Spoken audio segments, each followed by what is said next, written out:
আলুটা দিয়ে আর একটু কষিয়ে নেব, তারপর ঝোলের জন্য জল দিয়ে দেব। ঝোলটা ভালো করে ফুটে গেছে, তখন মাছ দিয়ে দিচ্ছি। এই যে 4টে মাছ দিয়ে দিলাম। এখন ঝোলটাকে আর একটু ঘাটাঘাটি করে নামাবো। এই যে আমার মাছের ঝোল হয়ে গেছে, এখন ধনিয়া পাতা দিয়ে দিচ্ছি।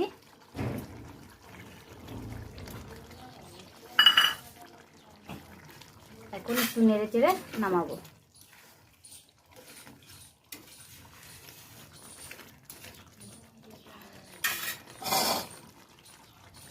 এখন নামিয়ে নিচ্ছি।